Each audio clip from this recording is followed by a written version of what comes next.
Letter 12, May 23rd.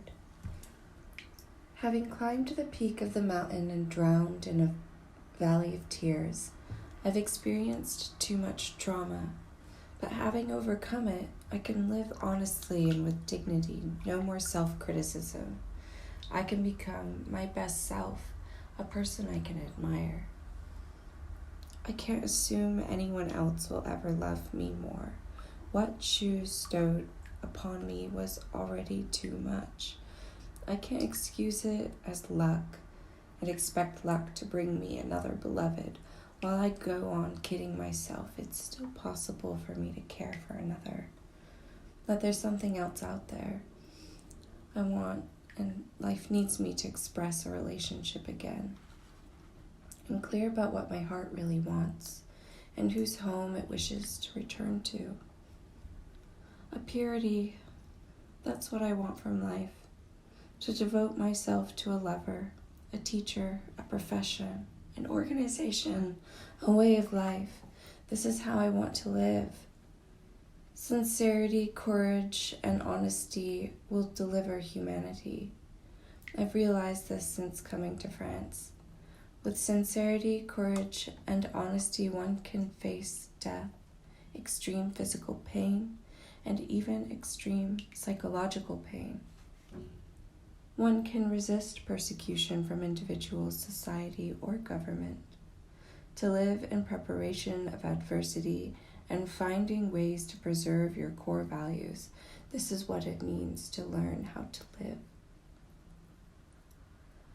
I think the hardest thing in life is to respect others, because only after you've attained a thorough understanding of someone can there really be any respect to speak of. Without wisdom, there can be no real sadness. And fate. Fate is fraught with mystery and determines the shape life takes.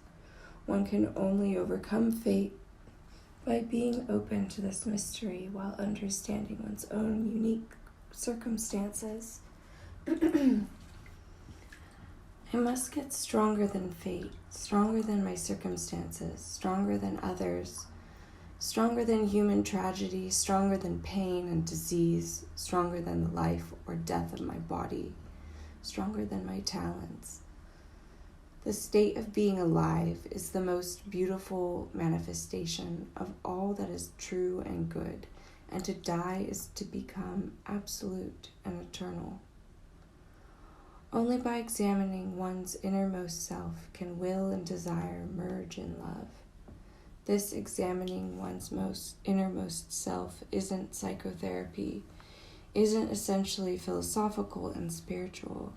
The merging of will and desire is the subject of my thesis. Scott said that if someone can't peacefully adapt to society or to nature, then they are destined to be unhappy.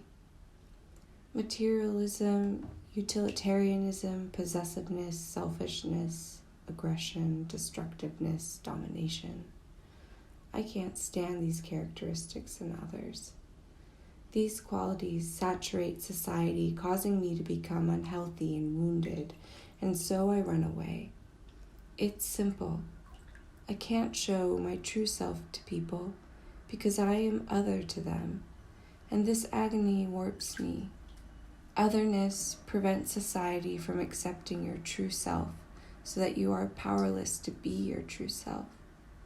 This is why a so-called social life has been so traumatic for me, and why I've never been able to live the life of authenticity and dignity that I crave. Perhaps the reason I can't tolerate those qualities in others is that I possess them myself. I am a passionately artistic person, and I would like to lead a bucolic country life, or maybe what I've really longed for is a monastic life. Are the two compatible? It's criminal that people can't tolerate each other while being alone. Life is empty, meaningless. These two facts cause me much agony.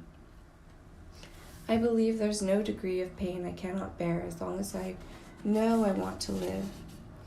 If only my life did not need Shu, that I did not need anything from her and did not have any expectations of her and did not retain any lingering threads of possessiveness toward her, then I could love her the way I want to love her and respect her with fairness and equanimity. Objectivity, the objectivity of a great artist like Tarkovsky. I will live the life of a monk, a 26-year-old monk. The reason I love Shu, why I've always loved her and will always love her, is because of the purity of her character. May 25th. I have no doubt that people are stupid and mean. Everywhere people are stupid and mean. I don't understand why humans are so stupid and mean. It's impossible to comprehend. I have to grow up.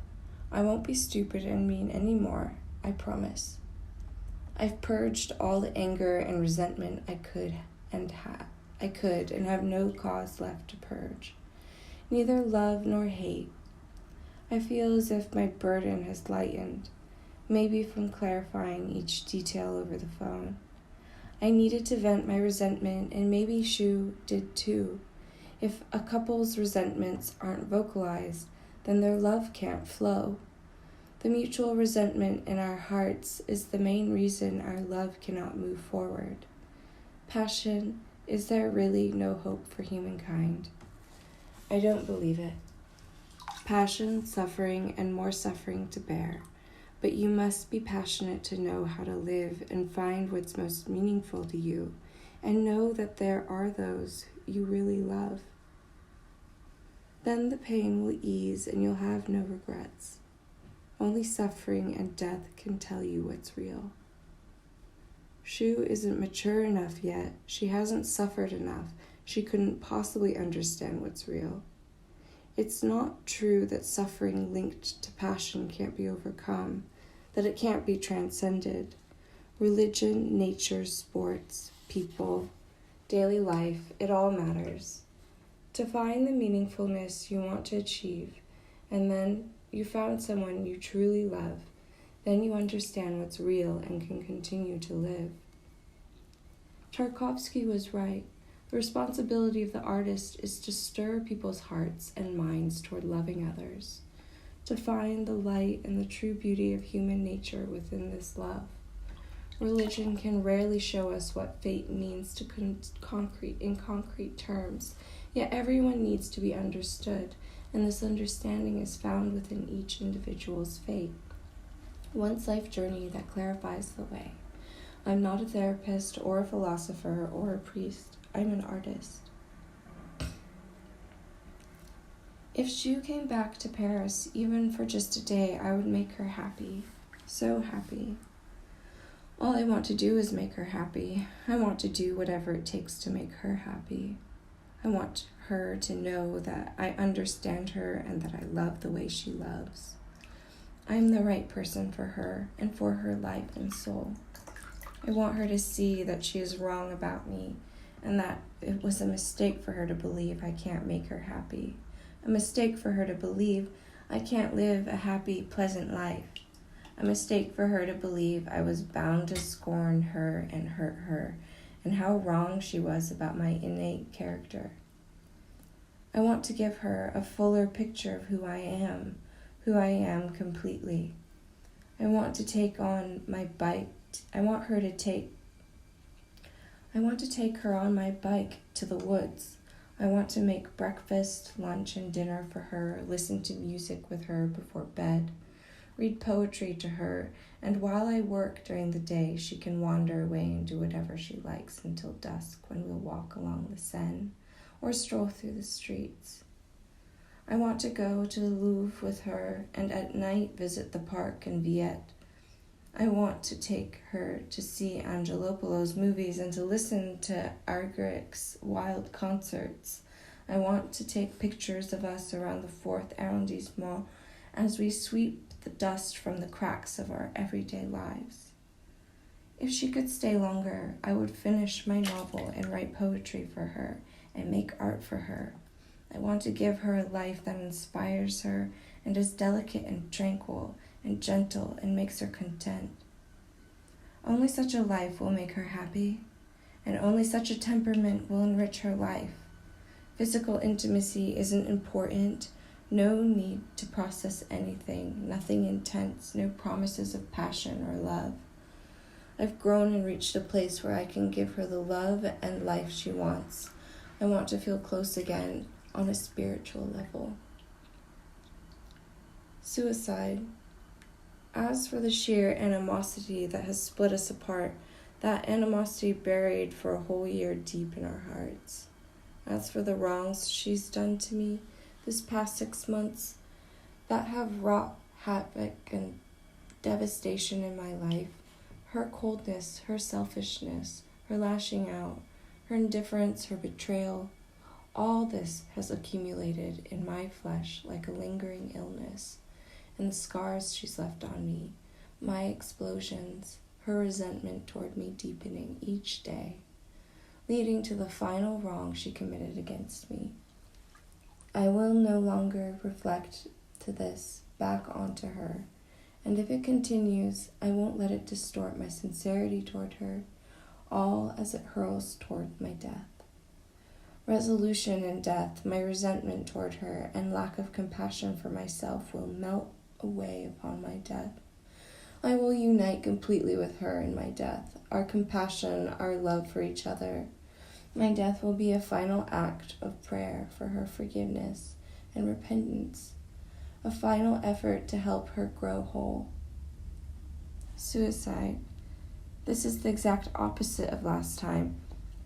For this time, I'm experiencing a kind of pleasure in life, in being alive, a pleasure in living that I've never experienced before, and I'm hopeful and confident that I can become someone with dignity.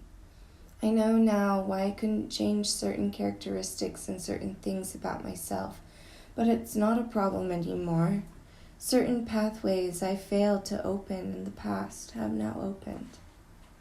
My whole self is radiating light. I see with clarity. I understand the cause and effort of the last year. What I had imagined, I've now attained. It's as if I can see my life right in front of my eyes, and all I have to do is reach out and draw it in. Now I don't feel the acute pain I felt before. I feel enlightened, at peace. It's as if I've instantly found the secret of suffering, how to bear it and how to endure it. Yes, this time I've decided to kill myself, not because I can't live with suffering, and not because I don't enjoy being alive. I love life passionately, and my wish to die is a wish to live. Yes, I've chosen suicide, the endpoint of this process of forgiveness. Not to punish anyone or to protest a wrong, I have chosen suicide with a clarity I've never possessed before, with a rational resolve and sense of calm, in order to pursue the ultimate meaning of my life, act on my belief about the beauty between two people. I take complete responsibility for my life, and even if my physical body disappears upon death, I don't believe my spirit will disappear. As long as I have loved people fully in this world, loved life fully, then I can be content fading into nothingness. If I am using death to express my passion for life, then I still don't love her enough, don't love life enough, and I will reincarnate in a different form to love her and to be part of her life. So the death of my flesh really doesn't mean anything, doesn't solve anything. Is this a tragedy? Will there be a tragedy? At the end of 1992, when I dreamed of Shu's bleak, wasted expression, did it foretell this tragedy? Was that the look on her face when I died? After 3 months of catastrophe, I am already dead. I don't fear death anymore. Compared to my defeated appearance of determination to pursue this love, compared to the beautiful shimmer of the glittering life that I want to bring to completion, the suffering of the body means nothing. I can endure and will keep smiling.